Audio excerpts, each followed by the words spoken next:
이제 믿음 시리즈에 관해서 지금 한 30주 정도는 하는 것 같아요. 중간중간에 성령께서 말씀하시는 거 그것도 넣고 이렇게 했는데 저는 이렇게 길게 갈 거라고 생각을 못했어요. 근데 지금 세대가 보이는 걸로 살고 계산으로 살고 논리로 살고 합리적인 것에 치우치다 보니까 정작 성경은 믿음으로써 살고 믿음의 역사를 가르치고 있는데, 더군다나 신약에 와서는 믿음의 역사가 어떠한지를 분명히 얘기하고 있는데, 오늘날 믿음의 역사는 없고 행위의 역사만 있다.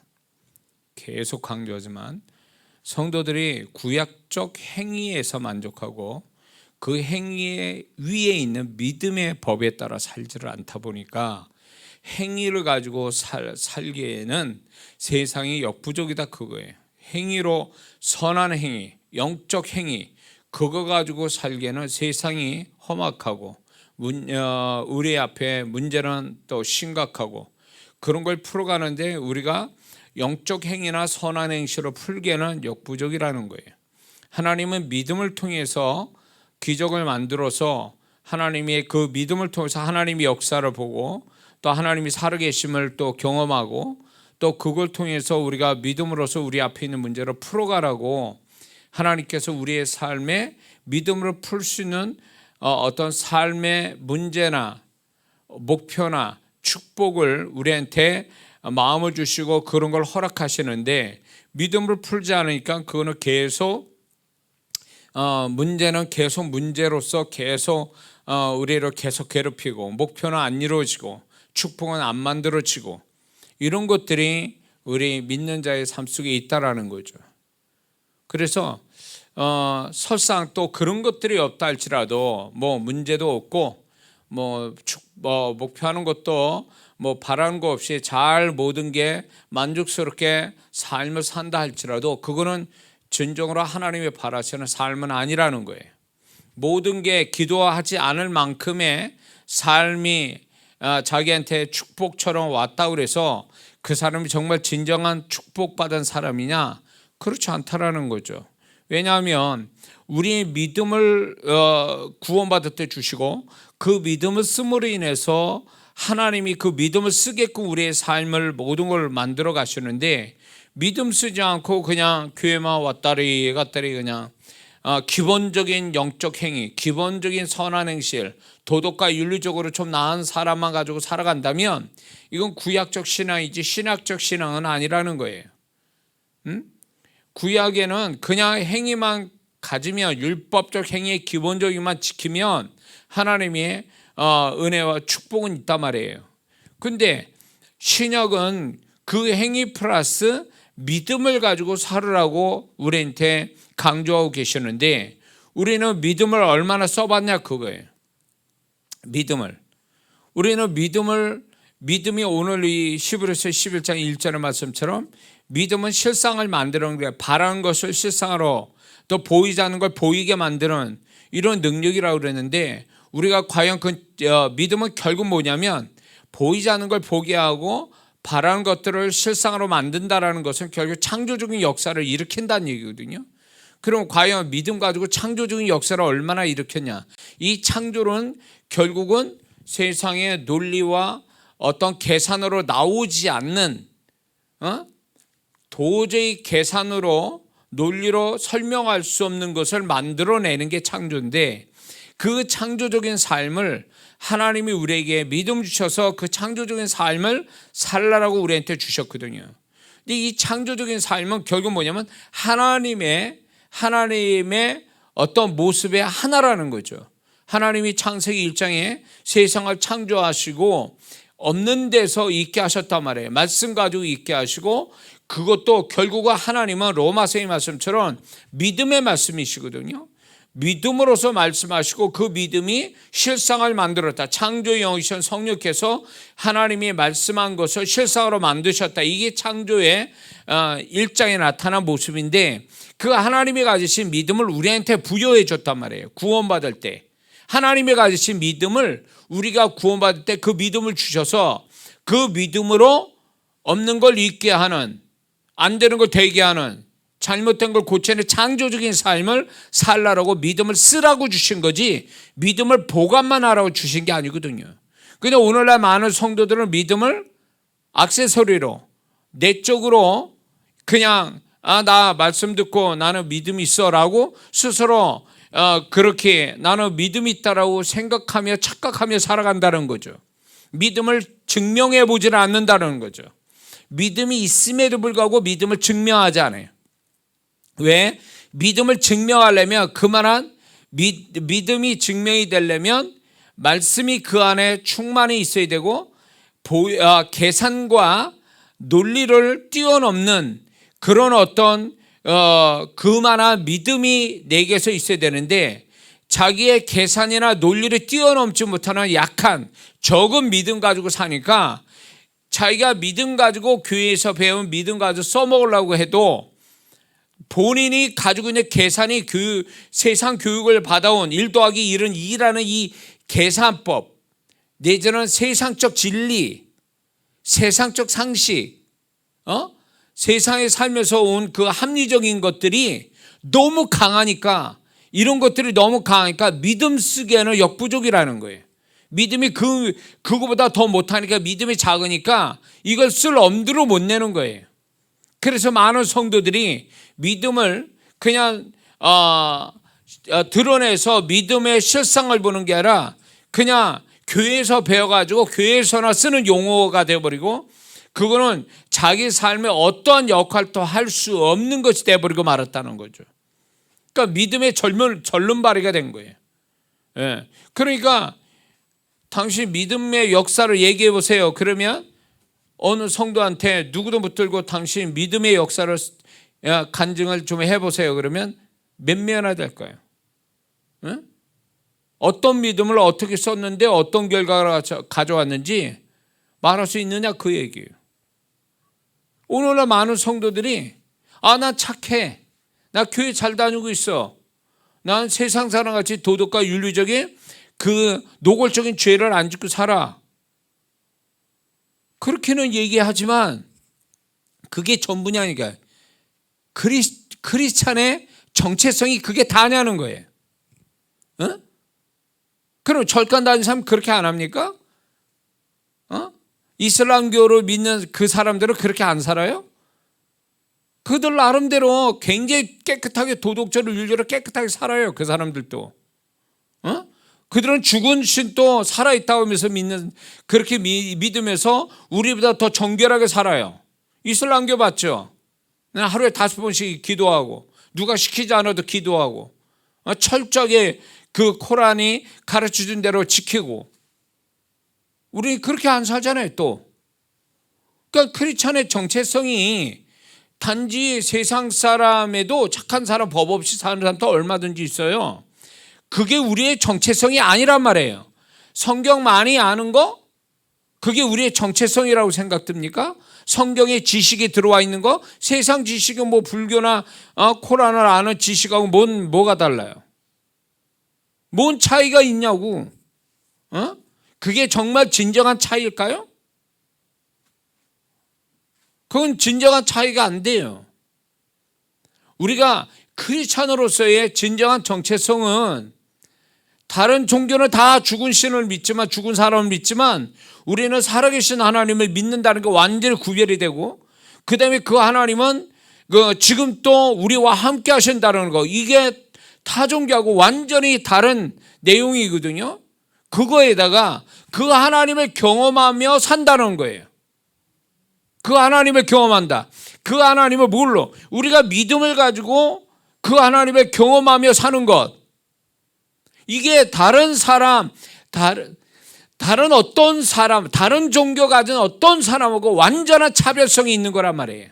근데 이 차별성이 우리의 정체성인데, 이거를 정말로 세상 앞에, 세상 사람 앞에 그 차별된 거를 담대히 얘기할 수 있느냐 그 얘기예요. 그분은 살아계시고 내가 그분을 믿었더니, 그분의 말씀을 붙잡았더니 안 되는 일이, 우리의 상식과 계산을 뛰어넘는 일이 이렇게 벌어졌습니다. 이것이 하나님이 나와 함께 하시고 내 믿음을 정말로 지지하신 하나님이 이렇게 나타납니다. 이렇게 간증이 돼야 이게 세상 사람하고 구별된 진정한 크리스찬의 정체성이 아니냐 말이에요. 아멘해요. 근데 오늘날 그런 거를 자기 정체성으로 삼지는 않는다는 거예요. 오히려 오늘날 많은 그리스도인들이 자기 크리스찬다운 정말로 진정한 정체성, 높은 자존감을 갖게 만드는 자기의 크리스찬의 정체성을, 그 정체성이 희미하고 그 정체성을 드러내지 않고 산다는 게 문제인 거. 오늘날 드러냅니까? 심지어 이 웃기는 얘기지만 이게 진짜인지 아닌지 난 모르겠지만 한 직장에 어떤 말단 직원하고 상사가 있었는데 한 7년을 같이 있었대요. 근데 둘 다 크리스찬인 거를 7년 동안 같은 직장 살면서 몰랐다는 거예요. 응? 7년 동안을 같은 직장 다니면서 둘 다 서로가 크리스찬이라는 걸 모르다 어느 계기에서 알게 됐다. 7년 만에. 둘 다 문제 있는 거 아니에요? 우리가 뭐 죄 짓는 일을 하는 거예요? 부끄러운 일을 하는 거예요? 세상 사람한테 드러내지 못할 뭐 하자가 있는 거예요? 뭐요? 결국 내가 크리스찬입니다. 이렇게 당당하게 밝히지 못하는 자기 정체성이 확실치 않고 그 정체성에 대하여 당당하게 내놓을 만한 자기의 확실한 신앙이 없으니까 그런 거 아니냐 말이에요. 오늘 그러니까 정말 로마 시대 때 313년 콘스탄티누스가 기독교를 국교화 시킬 때에 그때 크리스찬이 10%밖에 안 됐다고 그랬어요. 그럼에도 불구하고 이 10%의 강력한 영향력이 결국은 90%를 정말로 다 이기는, 그래서 황제도 그걸 인정할 수밖에 없는 이런 역사가 있는데, 오늘날 한국교회가 적어도 10% 정도는 된다고 친다면 오늘날 그 10%가 빛과 소금이 정말 돼서 크리스찬의 정체성을 가지고 살았다면 이 지경이 됐겠냐고. 이 나라가, 우리나라만큼 죄의 첨단을 걷는 나라가 없어요. 돈만 있으면 뭐든지 다 할 수 있는 나라가 됐어요. 죄도 다른 나라에 없는 죄를 이 나라에서는 아주 만들어내요. K 문화라 K 한류라고 그랬는데 K 범죄가 또 한국에 있어요. 세상에 다른 나라에서 엄두도 못 내는 범죄를 우리나라에서 만들잖아요.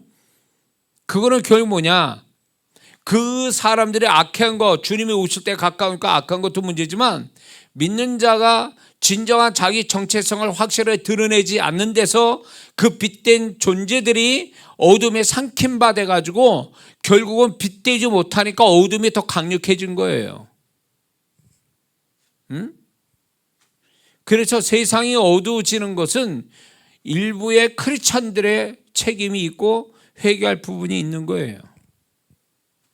그렇기 때문에 믿는 자들이 무엇보다도 뭐 교회 열심히 다니고 뭐 다 좋습니다. 그런데 선한 행실 뭐 다 좋은데 소극적인 어떤 내성적이고 소극적인 크리스찬의 모습을 갖는 게 아니라 좀 더 외향적이고 적극적이면서 그들에게 당당하게 내가 크리스찬이라고 하는 이 정체성을 세상과 타종교하고 구별된 어떤 모습을 가지고 살아야 된다는 거죠.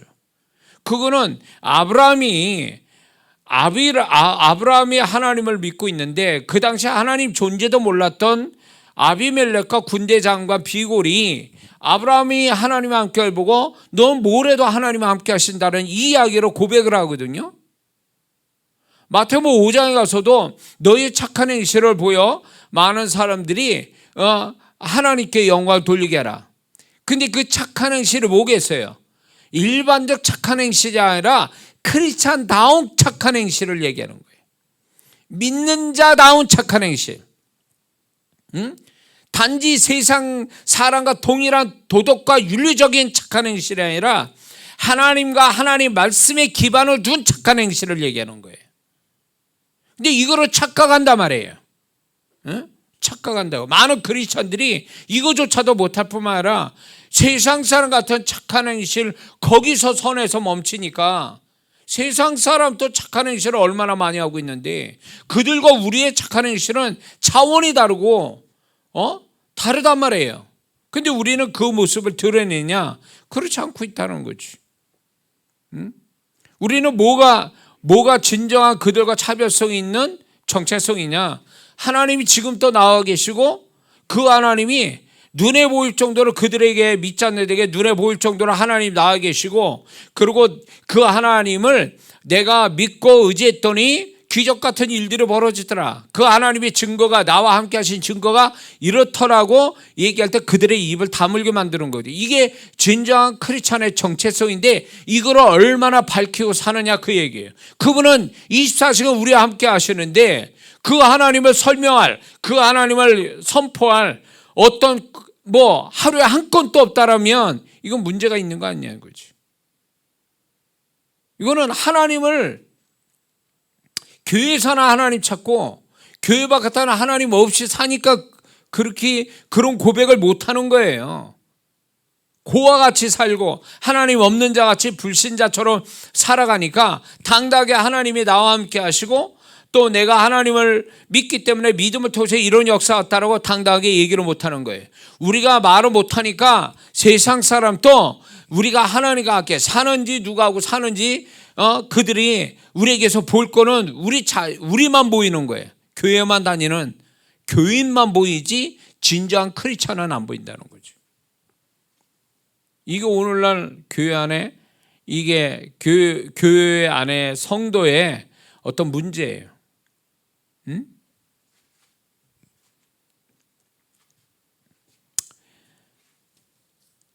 우리가 주님과 함께 살면은 이렇게 그분이 어떻게 함께 하시는지를 많이 그런 거 관심만 있다면 그분이 함께 하신 증거들을 얼마든지 하루에도 많이 우리가 발견하고 경험이 될 텐데 이런 얘기들을 할 수가 없는 거예요. 그분을 경험하지 못하니까, 그분을 발견하지 못하니까. 그러니까 세상 사람이 네 하나님 어디 있냐 이렇게 물으면 지식 가지고 백날 해봐야 소용없어요. 그들이 성경을 인정합니까? 인정 안 하잖아요. 근데 지식 가지고 논리적으로 그 세상 사람을 이길 것 같습니까? 못 이겨요.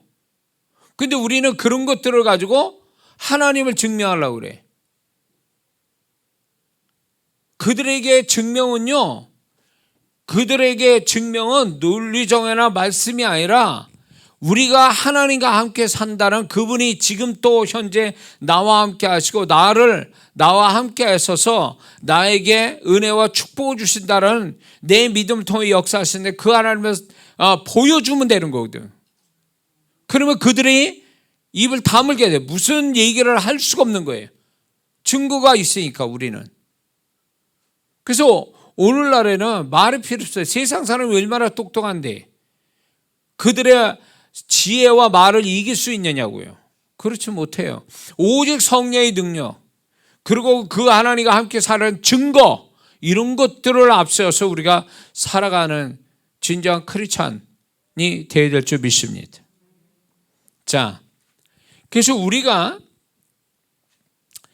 이제 믿음을 가지고 살아야 되는데 행위만 아니라 영적 선한 행실만 아니라 믿음을 가지고 살아야 되는데 믿음을 쓸 수밖에 없게 하나님께서 우리의 삶을 두 가지로 나누어서 우리의 삶을 세팅해놨다. 하나는 계산으로 상식으로 살 수 있는 삶, 또 하나는 계산과 상식으로 안 되는 어떤 것들 이런 것들을 하나님이 세팅해놨는데 이 부분에 대해서는 믿음으로서 풀어야 되는 것들이다. 믿음을 대입해야 풀어지는 거다라고 우리의 삶을 그렇게 해놔서 우리는 믿음을 통해서 역사를 보게끔 하나님이 이끄시는데 이 믿음이 그렇다면 단지 내 문제를 풀고 어떤 목표를 이루고 축복을 만드는 데만 사용이 되는 거냐? 현실적으로 아니요. 이거는 일부분이고 진짜 믿음을 가져야 되는 이유, 믿음을 가져야 될 최종적인 목표는 따로 있어요.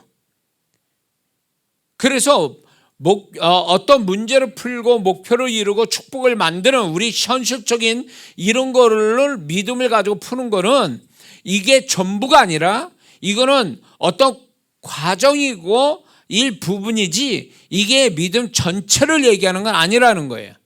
성경은 우리에게 믿음을 왜 가져야 되느냐, 이 믿음에 대한 최종적인 목표를 분명하게 우리에게 말씀해 주고 있는데 우리가 믿음을 가져야 될 이유를 몇 가지를 좀 성경을 통해서 왜 우리가 믿음을 가지고 살아야 되는가, 이 믿음의 최종적인 목표는 하나님은 어디다 두고 우리에게 믿음을 갖게 하시는가를 얘기하려고 하는 것입니다. 그러므로 첫 번째는 믿음의 최종적인 목표는 믿음은 하나님을 기쁘시게 하기 위해서 믿음을 우리에게 주셨고 믿음을 써야 된다라는 것을 분명히 히브리서 11장 6절에서 밝히고 있습니다. 거기에서는 믿음이 없이는 기쁘시게 못하나니 하나님께 나아간 자는 반드시 그가 계신 것과 또한 그가 자기를 찾는 자들에게 상 주시는 이심을 믿어야 할지니라. 믿음 없이는 하나님을 기쁘시게 못한다는 말을 긍정으로 바꾸면 믿음이 하나님을 기쁘시게 한다는 뜻 아닙니까? 그러니까 하나님은 우리가 행위를, 선한 행위, 영적 행위를 갖는 걸 기뻐하시죠. 좋아하시죠. 그러나 그보다 더한 건 뭐냐면 믿음으로서 하나님을 기쁘게 하신다. 그래서 히브리서 11장에는 믿음의 사람들이 나오죠. 믿음의 사람들이 쭉 나오는데 그 믿음으로써 하나님을 기쁘게 했다는 거예요. 그래서 우리도 믿음으로 살아가는 것, 계산과 상식보다도 믿음으로 살아가는 그 자체를 하나님을 기쁘시게 하는 거다. 하나님을 기쁘게 한다는 걸 분명히 말씀해 주고 있습니다. 그래서 예를 들어서 이런 거예요. 어떤 사람이 A라는 사람과 B라는 사람이 불치병에 걸렸어요. 그래서 시한부 인생을 삽니다. 몇 개월 못 사는 A와 B라는 크리스찬이. 근데 A라는 사람은 그냥 약 먹고 병 치료하다가 죽는 거예요. 근데 B라는 사람은 자기의 불치병을 하나님의 약속을 믿고 하나님이 자신을 치유해 주실 거를 자신의 믿음을 여러 채널로 믿음을 표현하면서 살다가 죽었습니다. 그 사람도 같이. 그러니까 A와 B라는 사람은 같은 병으로 같은 시기에 시한부 인생 살다가 죽었어요. 그러면 우리가 결과로 보면 다 불쌍한 사람이고, 그리고 믿음을 쓰다가 죽은 사람 보면 더 애석하고 허무해 보이게 됐죠. 그 믿음의 역사를 못했으니까. 그런데 우리가 이거를 인간적인 우리 시각으로 볼 게 아니라 하나님의 시각으로 보자고요. 운명처럼 자기가 병들고 죽는 건 운명이다. 그래서 그 운명을 자기는 그냥 받아들여서 난 죽을 날짜, 약 먹다가 죽을 날짜를 기다리면서 죽은 자와 하나님을 신뢰하고 하나님 말씀 붙들고 믿음으로 최후의 순간까지 믿음을 쓴 자, 믿음을 하나님께 표현한 자, 이 사람을 하나님의 A라는 사람과 동일하게 보실까요? 그렇지 않다는 이 말씀 보세요. 하나님은 믿음을 기뻐하신다 그랬으니까 믿음을 쓰는 그 B라는 사람은 결국 죽었어도 믿음을 쓰는 그 자체가 하나님께 영광이 됐다, 그 얘기예요. 믿음을 표현하는 그 자체가 하나님께 영광이 된다, 그거예요. 그러니까 가만히 있다 약 먹고 그냥 죽은 사람보다 믿음을 써가지고 하나님이 어떻게든지 믿음으로서 낫지는 않았어도 순간순간 하나님께 믿음을 표현해서 사는 그 사람이 훨씬 더 하나님을 기쁘시게 했기 때문에 그 사람은 천국 가서 상을 받을 거다, 그 얘기예요. 뭔 말인지 아시죠? 그러니까 우리가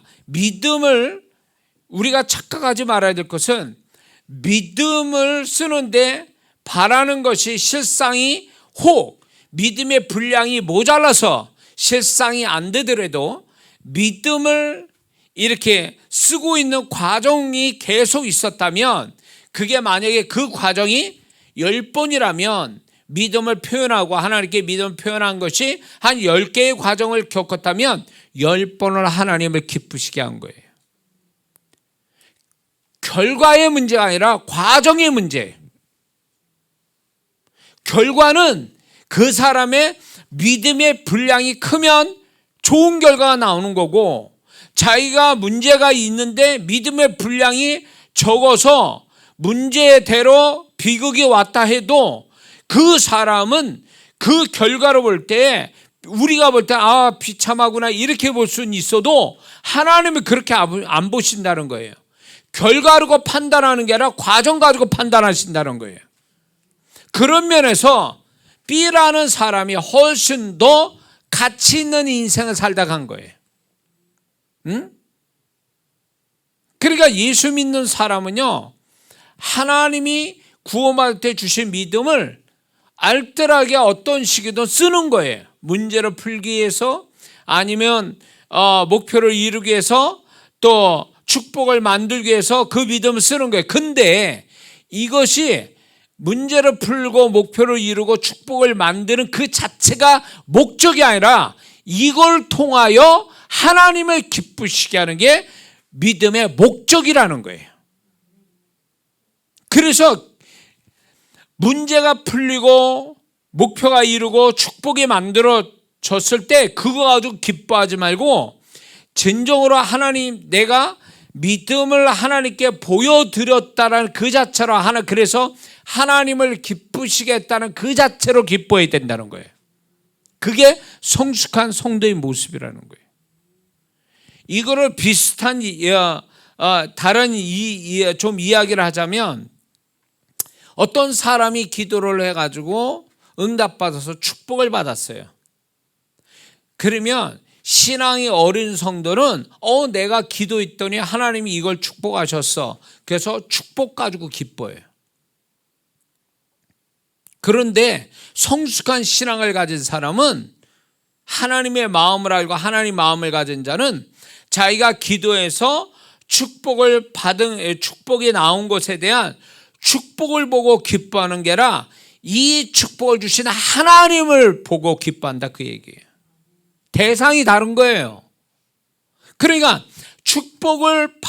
축복만 보고 기뻐하는 자는 이것 때문에 변질될 가능성은 얼마든지 있어요. 축복 때문에.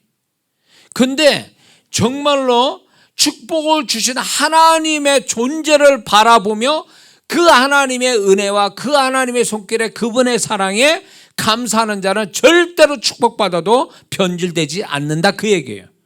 그래서 여기가 차이가 있는 거예요. 어느 관점으로 보냐는 거예요. 어느 쪽 관점으로 보냐에 따라 그 사람의 그 다음 태도가 달라지는 거지. 그러니까 믿음을 통해서 역사를 보는 그 역사를 기뻐할 게 아니라 믿음을 인정하시고 믿음을 축복해 주신 하나님 보고 기뻐할 줄 아는 자가, 하나님이 그래서 그 믿음을 쓰는 자를 그래서 기뻐하시는 거예요. 이해가 되시죠? 그래서 믿음의 최종적인 목표는 하나님을 기쁘게 하는 거지, 믿음 써서 나 기쁘게 하고 나 복 받자고 하는 것은, 그것은 수준 낮은 신앙이고 잘못 알고 있는 거다. 그러나 일종의 과정일 뿐이지 그게 목표는 아니다. 믿음 쓰는 목표는 결코 아니다 라는 것을 우리가 알아야 될 줄 믿습니다. 자, 두 번째는 믿음의 최종적인 목표는 뭐냐? 세상이 감당하지 못하는 사람이 되는 거예요. 자, 히브리서 11장에 보면 믿음의 산자들을 쭉 소개합니다. 히브리서 11장 36절에 38절을 보면 이렇게 합니다. 믿음으로 산 자의 어떤 삶과 그 결과에 대해서 이렇게 표현해요. 또 어떤 이들은 희롱과 채찍질 뿐 아니라 결박과 옥에 갇히는 시험도 받았으며 돌로 치는 것과 톱으로 켜는 것과 시험과 칼에 죽는 것을 당하고 양과 염소의 가죽을 입고 유리하여 궁핍과 환난과 학대를 받았으니, 이런 사람은 세상이 감당치 못하도다. 저희가 광야와 산중과 암혈과 토굴에 유리하였느니라. 자, 이 사람들이 어떤 사람이냐? 하나님과 말씀을 붙잡고 믿음으로 산 자의 결과, 삶의 모습이라는 거예요. 그럼에도 불구하고 그 믿음이 꺾이지 않고 죽었어도 그 믿음을 지켰다, 그거예요.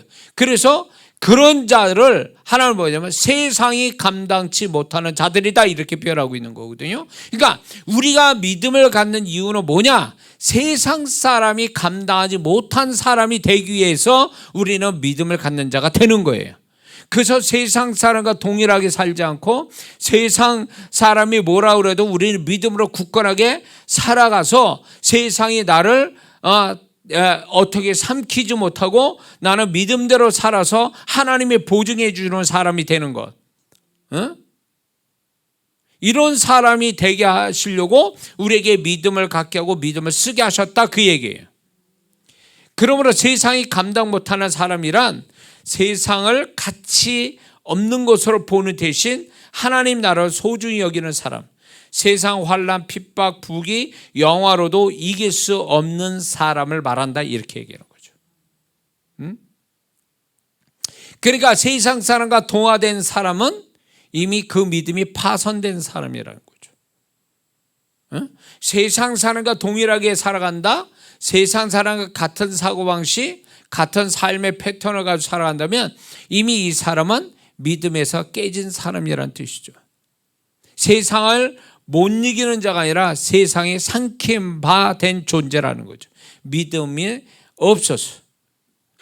그러나 하나님이 우리에게 애초에 구원받을 때 주신 그 믿음을, 우리가 믿음을 주셔서 믿음으로 살게 하신 이유는 결국 세상을 이기는 자, 세상이 감당치 못하는 자, 세상에서 승리하는 자를 만드시기 위해서 우리에게 믿음 주셨다는 걸 잊지 말아야 될 줄 믿습니다. 나는 믿음 가졌어 라고 얘기한다면 그거 가지고 있는 믿음의 분량만큼 자기 삶에서, 자기 세계에서 정말로 세상을 이길 줄 아는, 뭔가 패배당하는 자 아니라 동화된 죄나 세상이나 마귀에 동화되지 않고 오히려 그런 걸 이기는, 적어도 자기 세계에서 이길 줄 아는 자, 이 사람이 성경 속에 히브리서 11장에 나타난 믿음의 사람과 같다, 그 얘기죠. 우리는 그렇게 살아야 될 운명이고요. 그래서 우리가 믿음을 가졌다면 나는 정말 이기는 자냐, 세상을 이기는 자냐, 죄를 이기는 자냐, 마귀를 이기는 자냐, 이거를 보면할 수 있죠. 그래서 내가 이긴 자면 정말로 하나님이 내 믿음이 승리한 자고 결국은 하나님이 나를 통해서 영광 받으시고 그 사람에게는 계시록 7개에 나타난 이기는 자의 축복을 받게 돼 있는 거죠. 진 자에겐 축복이 없어요.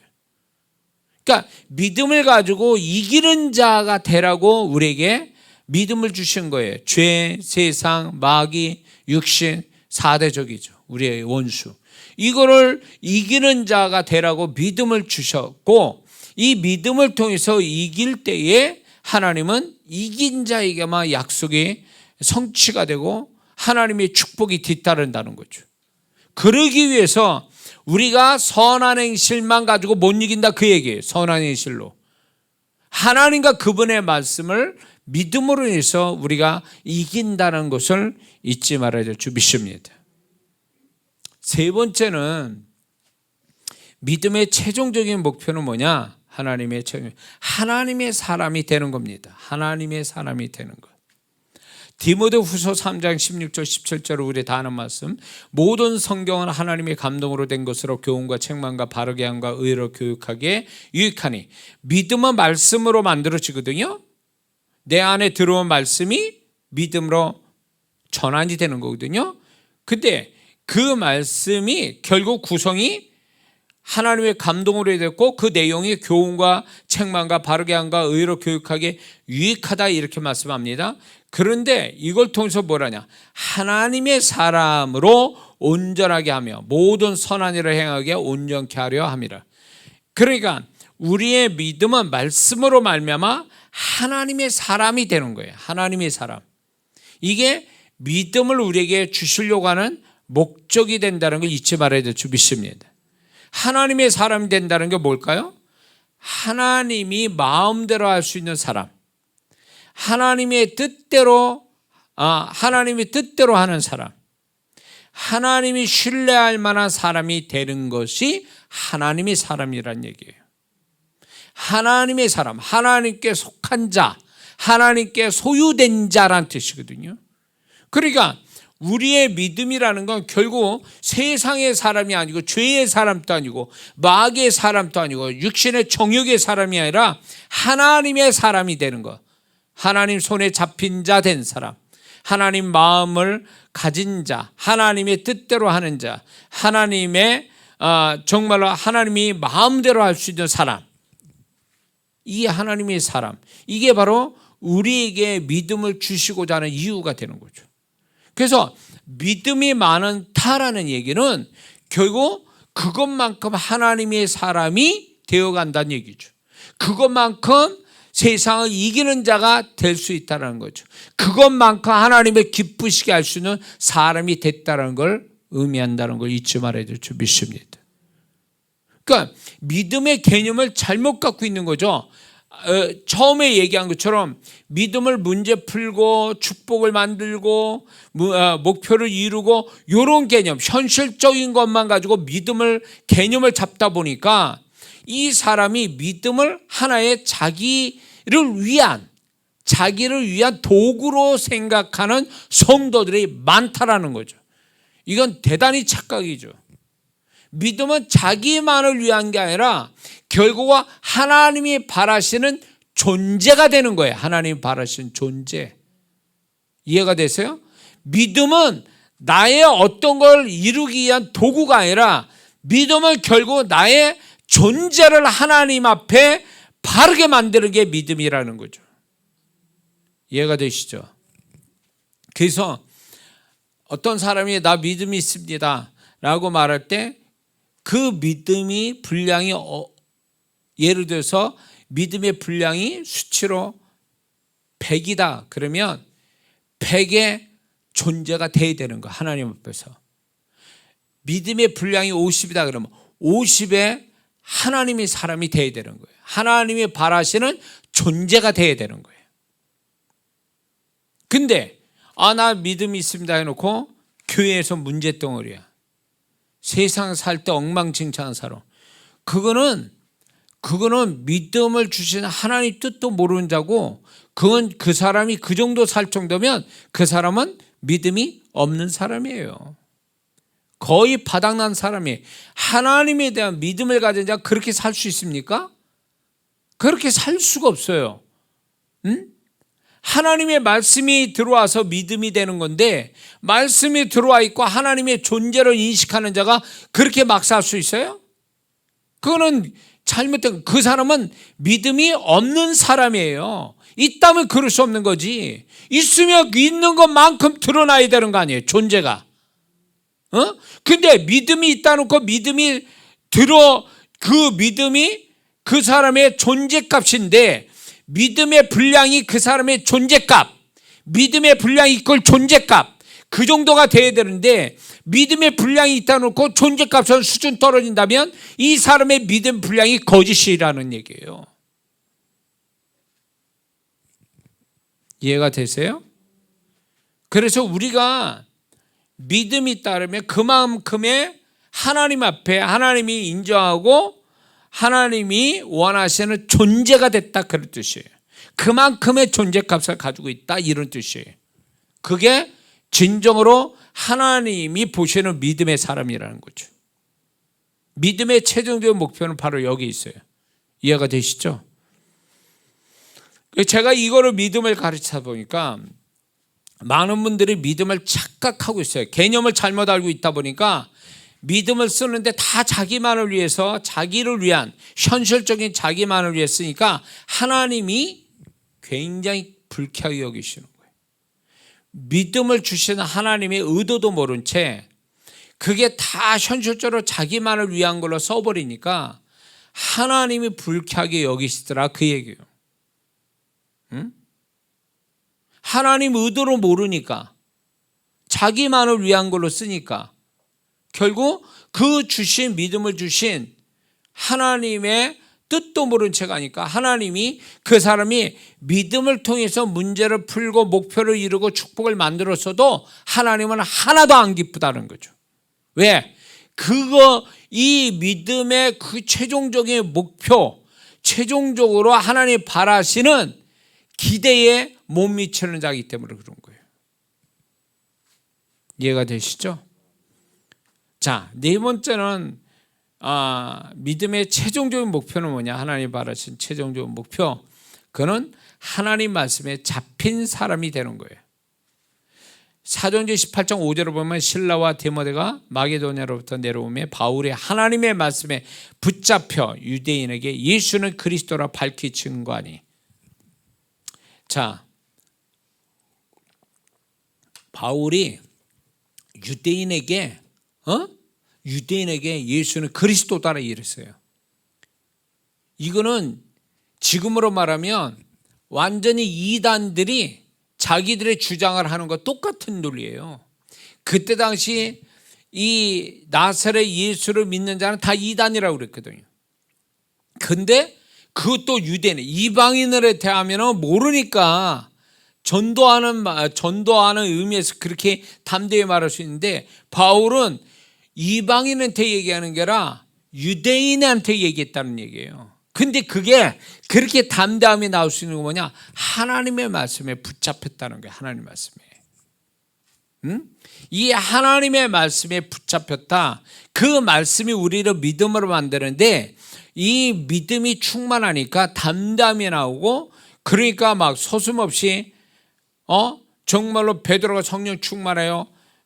유대인에게 예수 그리스도로 복음을 전해서 3,000 회개시키듯이 그런 담대하게 얘기한 거죠. 그게 결국 뭐냐? 말씀에 잡혀버리니까. 그러니까 말씀에, 믿음에 잡혀버리니까 결국은 담대하게 목숨 걸고 유대인에게 예수는 그리스도라 얘기할 수 있다, 그 얘기예요. 그러므로 우리가 정말 믿음에 충만한 사람이라는 건 결국 믿음이 충만하다, 그 얘기는 결국 하나님의 말씀에 충만하다는 뜻하고 같은 거예요. 왜? 믿음은 말씀으로 만들어지는 거니까. 그렇지 않습니까? 믿음은 오로지 하나님 말씀으로 만들지 행위로 만들어지는 게 아니에요. 그렇기 때문에 말씀이 충만하니까 믿음이 충만하고, 믿음이 충만하다는 얘기는 말씀이 충만하다, 그 얘기예요. 만약에 이 사람이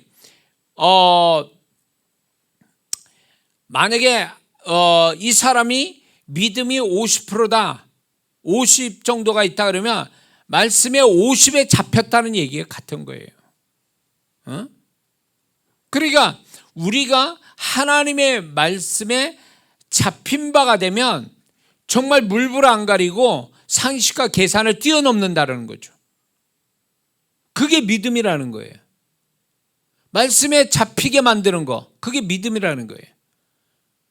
하나님이 우리에게 바라시는 거, 예수 그리스도가 말씀으로 충만하여 은혜와 진리가 충만한 예수님이 결국 그 말씀, 구약의 당신을 향한 예언을 다 이루게 십자가에서 생명을 버리신 거 아니에요. 말씀에 붙잡혀 결국 십자가에 죽으신 거 아니에요. 그것처럼 우리가 믿음이 따르면 그 믿음이 있는 것 분량만큼 말씀에 붙잡혀 그 말씀 따라 살게 돼 있다는 얘기죠. 그게 믿음 있는 사람의 모습이라는 거예요. 나 믿음 있습니다, 이렇게 주일 안 나와. 나 믿음 있습니다, 헌금 안 해. 이게 무슨 믿음 있는 거예요? 헛소리 하는 거지. 그러니까 믿음이 있다 그러면 그 믿음이 있는 것만큼 말씀을 붙잡았다는 얘기인데, 말씀에 잡힌 바 됐다 그러면 말씀에 잡힌 바 되면 그대로 나와야지, 행동이. 말이 그렇게 나오고 행동이 나와야죠. 그게 맞는 얘기죠. 근데 그렇지 않다라는 거예요. 많은 사람들이. 그래서 우리가 믿음으로 충만하면 결국은 그 믿음의 충만이 결국 말씀 충만이 돼서 말씀에 잡혀 움직이는 사람이 될 수 있다는 거죠. 제가 이제 한동안 전도, 영혼 구원하는 이 일에 미쳐 돌아갔을 때 그때는 진짜 막 미친 자 소리를 많이 들었죠. 전도할 때. 전도를 조용히 한 게 아니에요. 메가폰 들고 전도를 했는데 메가폰 들고 버스, 기차, 역 광장, 또 심지어는 목욕탕에서 그것도 소곤소곤 나는 게 크게 복음을 전하고 개인 전도해서 예수님 영접시키고 미친 거죠. 영혼 구원하는 말씀에 그 영혼을 사랑하는 그분의 마음, 그 말씀, 거기 미친 거예요. 완전히. 그러니까 말씀에 잡혀버리니까 물불을 안 가는 거죠. 상식을 막 벗어나는 거죠. 그런데 그 속에서 예수님 영접하고 막 울면서 무릎 꿇고 길바닥에서 무릎 꿇고 예수님 영접하는 그런 일들을 허다했어요. 이건 기적이에요. 그럴 수가 없어. 제가 한동안 전도 이렇게 막 할 때, 제가 늘 그 전도할 때 나간 바지가 있어요. 그 바지만 입고 나왔는데 다른 바지를 입고 하면 바지를 버려요. 왜냐하면 전도하다 예수님 영접한 사람이 있으면 길에서 아무데나 무릎 꿇고 예수 영접시키거든요. 또 그 어느 지역에 가면 일단 전도하기 전에 무릎 꿇고 기도를 해야 되거든요. 그러니까 이 바지가 무릎이 이게 그냥 성할 날이 없어. 무릎도 그렇지만 이 바지가 헤어져요. 그러니까 그때 당시에 뭐 제가 가난했으니까 그 옷 살 돈도 그렇게 없었으니까 그 바지만 입고 다닌 거지. 그러니까 헤어지 이게 달아 무릎 근처가. 근데 비 오는 날 때도 뭐 물이 있든 없든 상관없어요. 길바닥에서 무릎 꿇고 기도하고 예수 영접한 사람 있으면 같이 무릎 꿇고 길바닥에서 무릎 꿇고 같이 기도하고 예수 영접시키고 이런 일이 있었다고. 그러니까 완전 미친 거예요. 사람들을 볼 때 미친 거죠. 목사도 아니고 완전 전도자로 나간 거니까. 영혼 말씀 붙들고 정말 영혼 사랑하는 마음, 하나님 약속을 붙잡고 나왔기 때문에 완전 미친 사람 된 거죠. 뭐 밥도 뭐 건너뛰고 막 밤이 돼도 막 더 미치는 거예요. 더 그러니까 해가 떨어졌는데도 전도하는 거예요. 아파트 욕하고 막 어쩌고래도 막 계속 전도하는 거죠.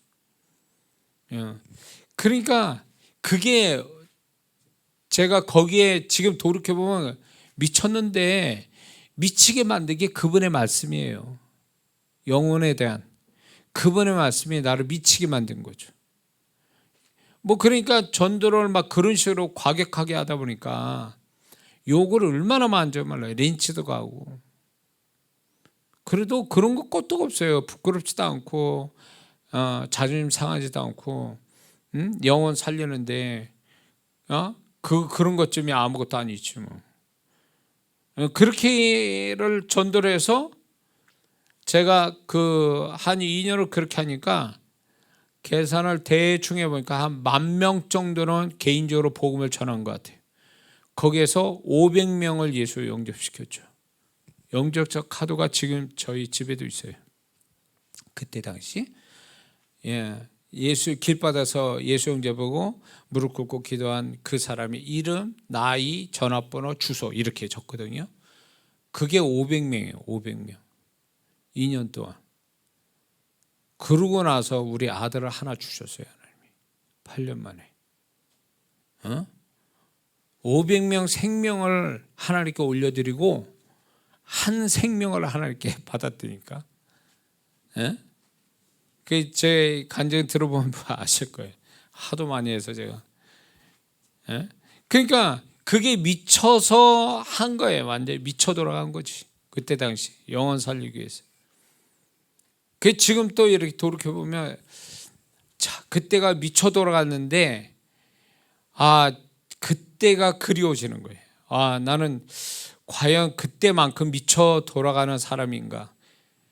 그 후에 미쳐 돌아간 게 이제 사역을 통해서 하나님이 집회를 통해서 미쳐 돌아갔죠. 제가 죽는 줄 모르고 막 열심히 했던 그런 때도 있어요. 그러니까 그것이 결국 영혼 사랑, 영혼을 위한 하나님의 마음을 갖는 그것이 이제 저를 미치게 만들었는데, 그게 결국은 말씀으로 내 안에 말씀이 불이 붙고 그 말씀이 막 나를 사로잡으니까 못 견디는 거예요.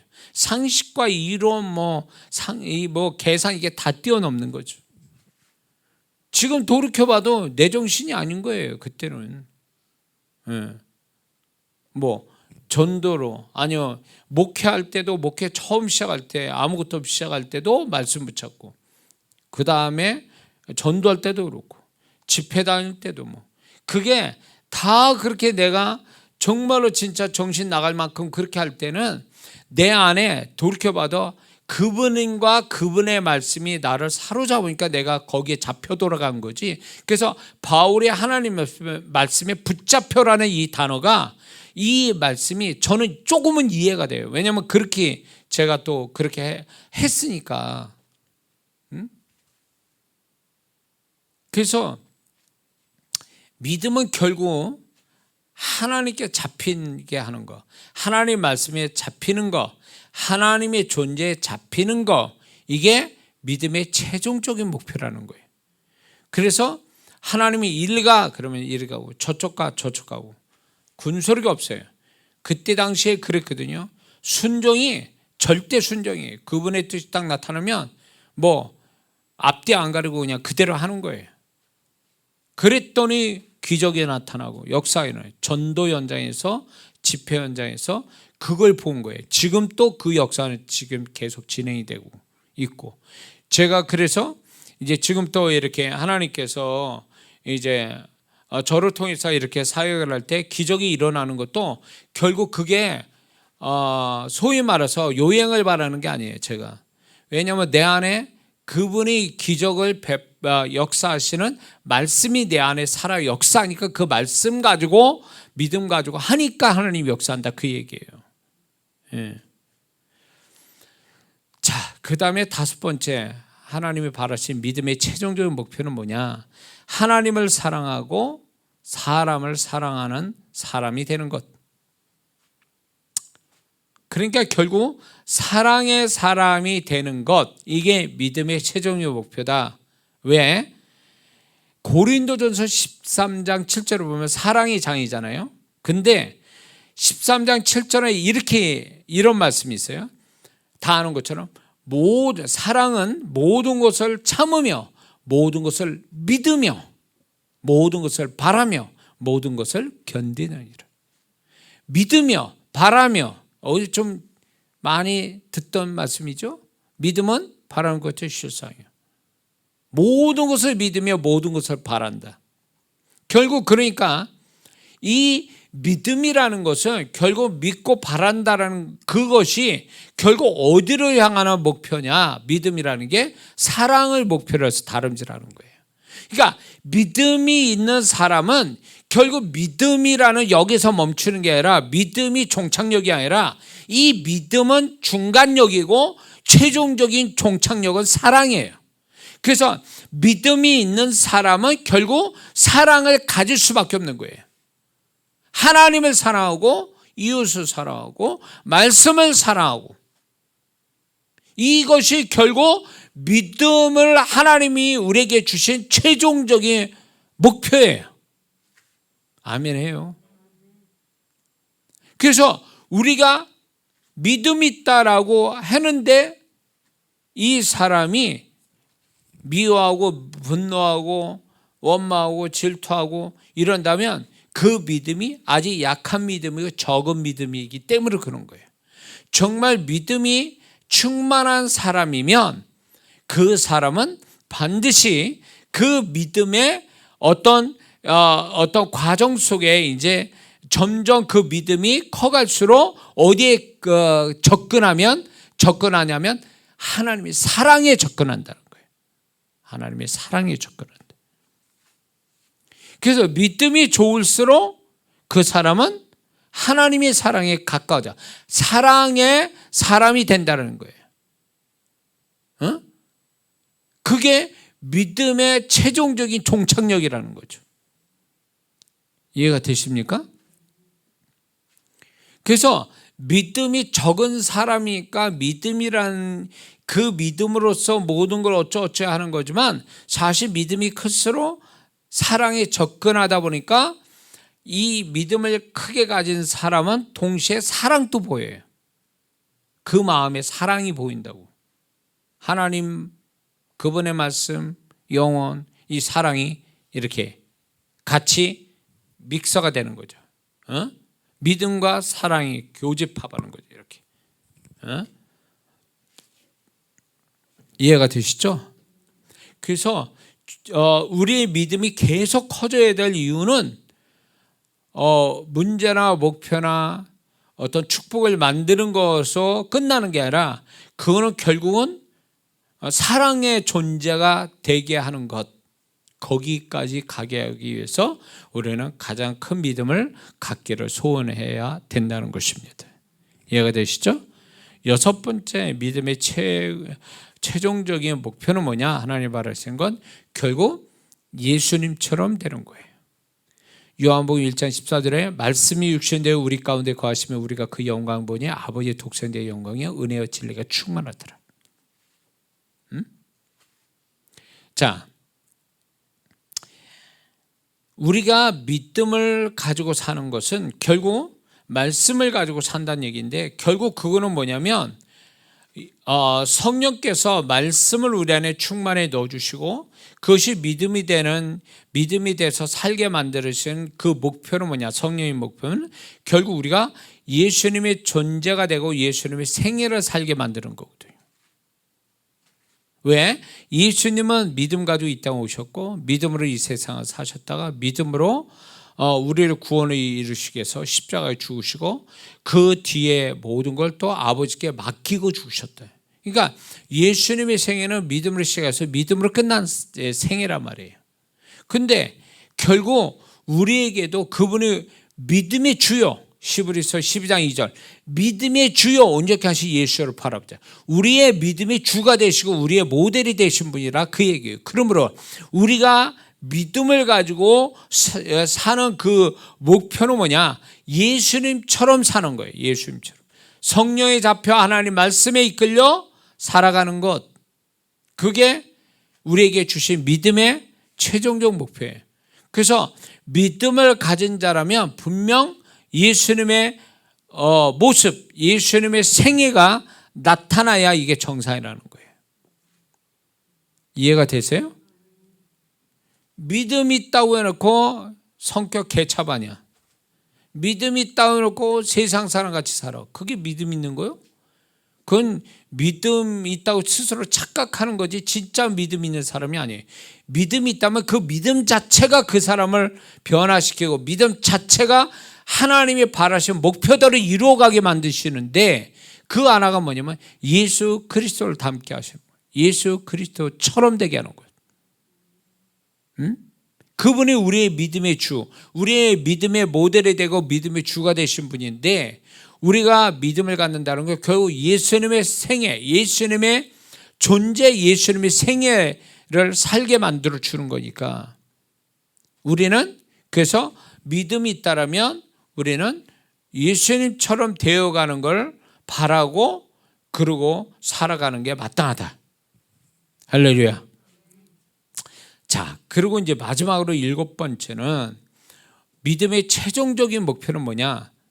나의 영혼을 구원하기 위한 거예요. 나의 영혼을.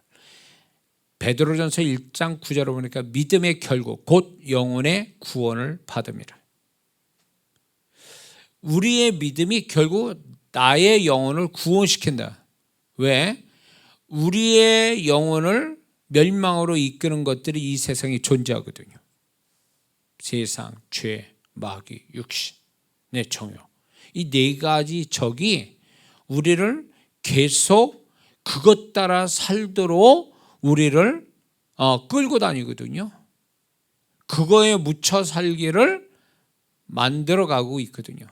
근데 그런 거를 거부하고 그런 걸 이기게 하는 게 결국 믿음인데, 이런 것들이 결국 이런 것들을 이기는 끝은 뭡니까? 내 영혼이 천국에 넉넉하게 들어가기 위함이에요. 그러므로 세상에 있는 사람 뭐예요? 구원받아 세상에 있는 사람, 구원받아 죄 속에 지금 살고 있는 사람 뭐예요? 믿음이 실패한 자들이죠. 하나님이 주신 믿음이 결국 세상에 먹힌바 되고, 죄에 먹힌바 되고, 사단에게 먹힌바가 되고, 정욕에 먹힌바가 돼서 그것이 결국은 믿음으로 실패한 자가 되는 거죠. 그러면 믿음의 실패는 뭐냐? 결국 구원을 이룰 수 있는 거죠. 자, 저 구원받아서 저 세상 속에 파묻혀 사는 저 사람들, 주님께 돌아오지 않으면 어떻게 될 것 같아요? 죽으면 지옥이요. 볼 거 없어요. 왜 그런 줄 아세요? 믿는 자도 하나님 뜻대로 제대로 살지 않으면 우리 구원이 위태로워요. 교회 생활한다 해도. 우리의 구원이 그렇게 수준 낮은 구원이 아니거든요. 우리의 구원이 대충 살아도 천국 들어갈 수 있는 구원 그 수준이 아니란 말이에요. 우리의 구원의 수준이 어느 정도라고 알려면 예수님이 십자가에서 어느 정도 고통받았는가를 알면 그게 우리 구원의 수준이라는 거예요. 그렇게 해서 구원을 내주신 그 구원을 우리는 대충 산다? 할지 못할지 다 하고 이렇게 살면서 나는 천국 갈 거야? 누가 그래요? 누가 그렇게 얘기합니까? 성경 그렇게 얘기합니까? 근데 오늘날 귀신들이 이런 속삭임을 성도들한테 바람을 넣어가지고 주일날 한번 띨렁 들고 끝이. 그리고 나머지 시간은 지 멋대로 막 세상에서 사람같이 살아요. 그렇고 교회 다니는 걸로 자기는 구원받은 사람이기 때문에 나는 천국 간다. 구원받은 사람의 표시를 주일날 교회 한번 나오는 걸로 딱 그걸로 까부치는 거예요. 그걸로 표현했다 그 얘기예요. 천국 갈 것 같습니까? 그렇게 구원의 수준이 낮아요? 그 정도로 우리가 낮은 구원의 그런 모습 갖게 하려고 예수님이 십자가에 고통받고 저주받으시면서 십자가에 죽으신 거예요? 절대 아니에요. 착각하고 있다고. 옛날에요, 중세시대 때도 그렇고 초창기 우리나라에 이렇게 기독교가 들어왔을 때도 정말 그들이 신앙생활 목숨 걸고 신앙생활 했다고요. 거룩함을 목숨 걸고 거룩해졌다고요. 거룩을 지켰다고. 그래서 천국에 들어간 사람들이라고. 그들이 지금 천국 들어간 사람이 지금 세상을 보면, 지금 성도들 모습 보면 정말 기가 막히다고 그러고 정말로 불안하다고 그럴걸요. 근데 우리는 하나도 안 불안해. 왜? 다 똑같으니까 수준이.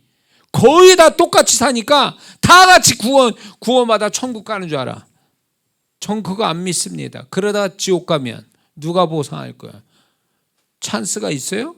2번 찬스가 있냐고. 지옥 들어간 다음에 2번 찬스 없어요. 그래서 여러분 잘 들으세요. 여기 영상을 참으면 어느 사역자든 우리가 지금 하고 있는 요 모습 그대로 있어도 천국 간다고 얘기한다면 그건 내가 볼 때 사입이요. 제가 분명히 말씀드립니다. 그렇게 말하는 사역자 그 영혼 그렇게 살다가 지옥 가면 책임지겠냐고. 응? 믿음의 조상들이 그 수준으로 천국 들어갔습니까? 우리 같은 이 수준으로? 응? 우리 같은 이 신앙의 모습으로 천국 들어갔냐고. 볼 것도 없어. 40-50년 제가 학생 때 신앙생활 그분들을 보면 더 말할 것도 없어요. 근데 그분들이 그렇게 누가 그렇게 신앙이 이끌었어요? 제가 학생 때 신앙생활 때 겨울에 교회 차가 어디 있어? 눈이 그렇게 오는데 교회 새벽기도 온다고 5시에 새벽기도인데 4시부터 출발해요. 그래가지고 논길로 이렇게 해서 눈 오는데 그 눈을 맞고 한 30분 걸어서 교회로 와서 예배를 드려요. 그 추운 그 교회당에서 회개하고 교회를 위해서 기도하고 자기를 기도하고 그러고 눈물 뿌리면서 가요. 그리고 그 다음날 또 와. 교회 차가 어디 있어? 그렇게 신앙생활 한 분들이, 그분들 내가 본 그분들은요, 그 신앙을 지켜서 그분들 다 세상을 떠났죠. 그분들이 천국에 넉넉하게 들어가는 거예요. 그렇게 신앙생활 한 분들이 자식들을 정말 진짜 막 교회를 그냥 얼마나 무섭게 교회 다니게 만드는지, 얼마나 교회 안 다니면 얼마나 막 호되게 야단치고 막 얼마나 그렇게 그래로 억지로도 교회 다니게 만들고, 그렇게 해서 자식들을 기도하면서 철회할 때, 저희 철회할 때는 정말 한 게 지금도 생각해. 콩그리 바닥이에요. 교회 바닥이. 근데 거기를 신발 신고 못 들어가. 또 콩그리 바닥인데 맨발로 다녔다고. 그리고 가운데에 이렇게 난로 하나가 따옥이 있어. 굉장히 춥죠. 벽도 외벽이고. 저 교회 다닐 때 그런 교회 다녔는데, 그걸 밤새도록 기도하는 게 진짜 철회한 거지. 그렇게 해서 신앙생활 하셨어요.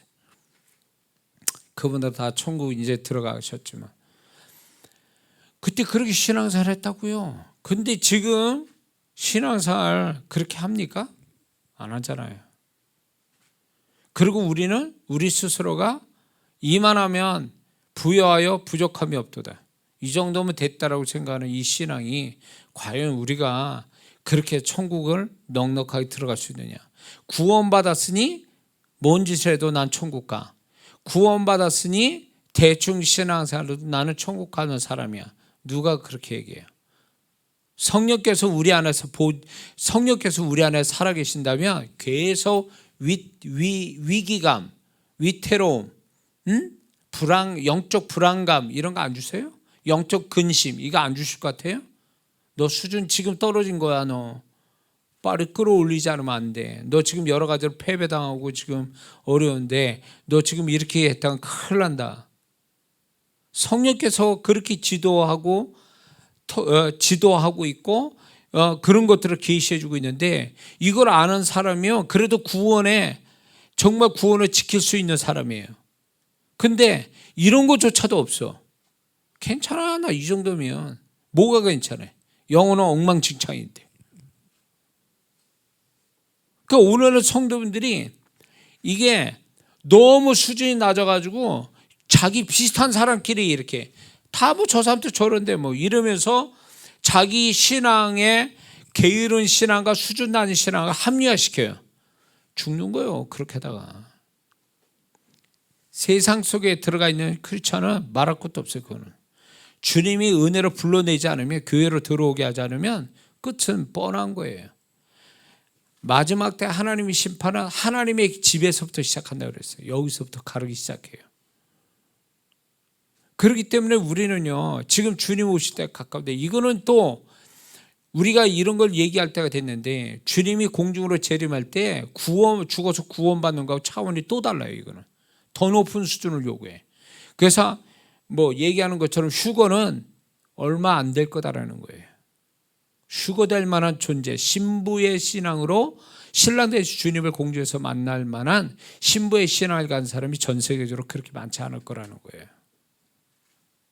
그런 면에서 보면 우리는 구원도 간다 하는데 뭐 신부로서 신앙으로 신랑 되신 예수님을 정말 만날 만한 존재가 되느냐 할 때 그렇지 않거든요. 그러니까 우리 안에서 지금 또 성령께서 이제 계속 정말로 하나님의 천국에 넉넉하게 들어가고, 더 나아가서 신부의 신앙으로 정결한 자로서의 신랑 되신 주님을 만난 자로 이렇게 자격 있는 성도는요 계속 푸시하고 있다고요. 이건 누가 말하지 않아도 본인이 신앙이 어느 정도만 되면 그분이 야, 너 이렇게 되면 안 돼. 너 지금 이렇게 있으면 안 돼. 너 신앙 수준을 끌어올려야 돼. 너 더 거룩해져야 돼. 너 하나님 앞에 더 나은 모습을 가져야 돼. 계속 그런 걸 푸시한다고요. 이게 있어야 살아있는 성도예요. 이게 없으면 난 괜찮아. 이거 그 안에 성령님이 이미 어떻게 보면 그분은 아예 성령님의 사이에 단절된 사람이에요. 어떻게 그럴 수 있어? 이대로 돼서 자기가 예수님이에요? 예수님 수준까지 됐다는 거야? 예수님 수준까지?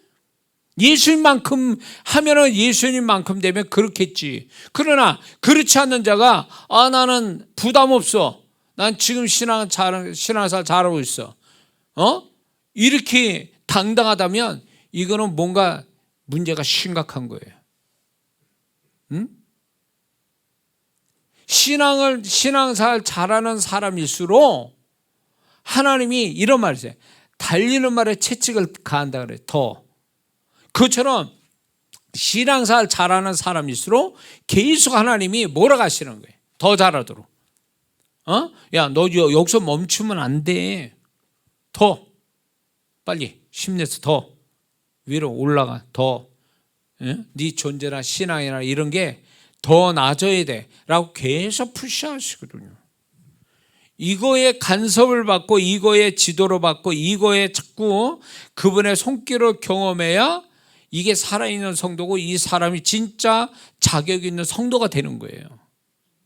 이런 거 없이 그냥 이대로 조싸우니라든가 이 정도면 대싸우니 끝난 거예요.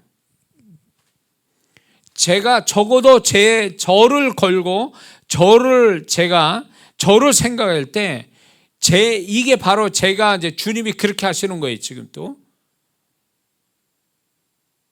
그런데 많은 성도분들이 무감각해진 거예요. 그분은 그렇게 해서 뭔가 이 사람을 푸시해서 뭔가 자꾸 더 나은 존재 하나님 앞에 만들려고 하는데 이게 무감각해가지고 이게 감각이 없는 거예요. 그분의 어떤 푸시를 못 느끼는 거예요. 이게 비극이에요, 이게. 비극이라고. 오늘날 교회 안의 비극은 다른 게 아니에요. 왜 성령께서 그 안에서 그 사람을 세워가고 더 나은 존재로 만들어가는 것에 대해서 부담을 안 느껴 왜 그분의 사역이 못 느껴지냐 그거예요. 문둥병자처럼 감각이 없어. 이게 비극이라고요. 이거는 교회가 해주는 게 아니에요. 교회는 자극만, 목사나 교회의 어떤 여러 가지는 자극만 할 뿐이지 나머지는 성령께서 각자 그 안에 계신 성령님을 통해서 좀 더 도전받고 자극받고 그 다음에 푸시하고 근심 주고 부담 주고 회개 주고 회개할 마음 주시고 이런 건 각자 안에서 그 성령님이 역사하셔야 되거든요. 그게 없으면 이 사람은 지금 신앙생활 잘못하고 있는 거예요. 잘못하고 있다고. 위험해요. 감각이 없잖아요. 내가 지금 잘못된데도 그걸 지적하고 자극 주고 책망하고 교훈하고 이런 성령님의 역사가 없다? 그러면 이거는 문제가 심각하죠.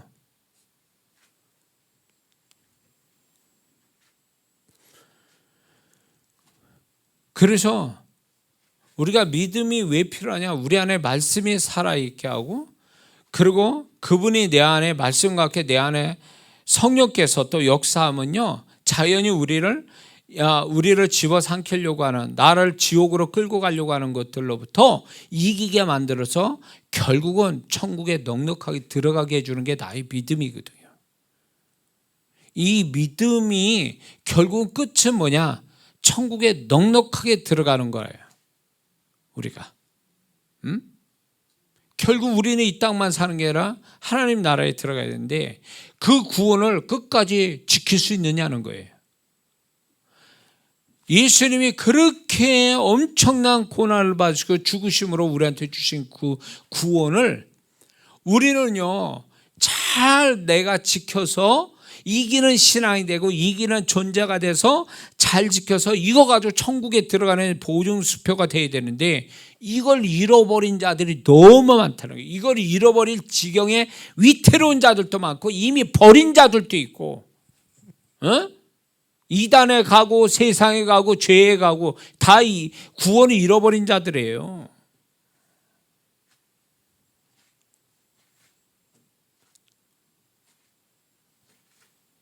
그래서 우리가 우리의 신앙을 좀 더 성령께서 자꾸 우리를 막 이렇게 위기감, 문제의식 또 심각하게 만드시는 이런 것들을 스스로 내 안에서 경험이 돼야 돼요.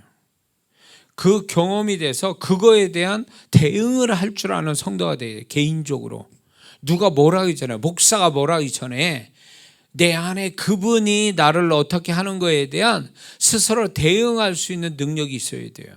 감각이 있어야 되고 거기에 대해서 대응. 만약에 나의 무슨 죄를 지적한다든가 문제를 지적할 때 바로 회개할 줄 알고 돌이킬 줄 알고 이런 대응력이 있어야 되거든요.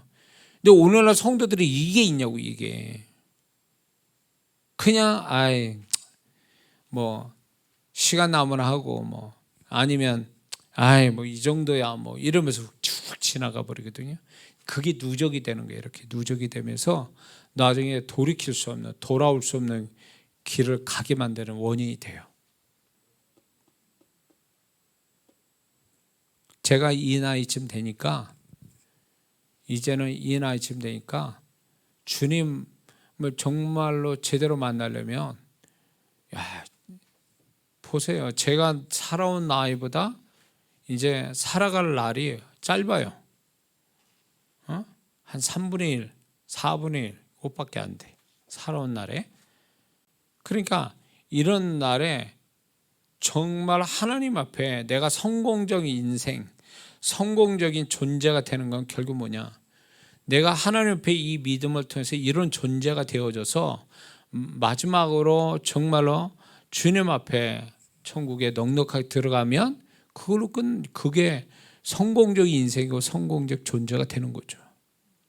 이 땅에서 정말 진짜 어마어마한 일에도 뭔 소용이 있어요. 그게 구원받지 못하고 지옥 가면 뭔 소용이 있냐고. 그게. 그러니까 이제 제가 느껴지는 게 뭐냐면, 처음에는 그게 크고 작고 이렇게 차이가, 이렇게 수평으로 보니까 차이가 생겨요. 이렇게 크고 작고 높고 낮고 이런 게. 근데 젊을 때는 이렇게 보다가 제가 나이가 먹어가니까 뭘로 보냐? 수직으로 보는 거예요. 수평으로 보는 게 아니라 비행기 타고 올라가서 아래를 내려다보면 큰 건물이든 작은 건물이든 다 똑같이 보이잖아요. 그 수직으로 보는 마인드가 생긴 거예요. 거기서 거기에요. 거기서 거기라고. 결국은 거기서 거기에요. 중요한 거는 그것 때문에 내 인생, 내 영혼 다 털려가지고 하나님께 구원 잃어갈 정도로 하면서 그렇게 산들, 그게 무슨 성공이냐고. 자기 영혼 지키고 하나님께 인정받는 존재가 돼서 살아가는데 하나님이 나를 보증해 주시고, 그리고 그분이 나를 칭찬해 주시고, 내가 이 세상 떠날 때 두려움 없이 천국에 주님과 함께 훅 들어갈 수 있는, 이거 되면 끝나는 인생인데, 우리가 이런 걸, 가장 중요한 걸 다 놓치고 가요. 이거는 별거 아닌 것처럼 생각하고, 이거는 내일이 아니고, 이거는 먼 나라 아니면 오랜 시간 후에 생길 일처럼 생각해요. 아니거든요. 그게 아니거든. 그래서 우리가 좀 정신을 차리고 신앙생활 할 때가 바로 지금이에요. 그러면서 동시에 우리를 넘어뜨리고 구원조차 잃어버리게 하려고 하는 것들이 너무너무 드글드글 많아. 주변에. 이런 걸 이기면서 매일매일 선한 싸움을 살아야 되고 영적 싸움을 계속 해야 되는데, 이런 걸 안 하고 맨날 패배당하고 영혼은 신음하고 이렇게 살면서도 그것이 얼마나 무섭고 잘못되고 위태로운지를 모른 채 살아간다면 이것만큼 비극이 없어요. 구원을 주시면 그냥 가만히 있으면 천국 갑니까? 지켜야지. 그 하나님 주신 구원을 끝까지 잘 지켰다가 천국 들어가야지.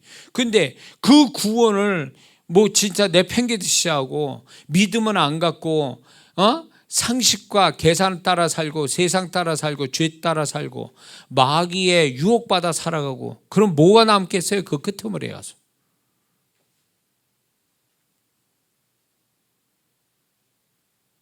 오늘 이 수예배에 지금 이 설교가 이렇게 나갈 게 아닌데, 참 오늘 이렇게 오늘 이 시간에 들어온 분들이 뭔가가 있는 것 같아요. 지금 이 메시지가 자꾸 나가는 거 보면.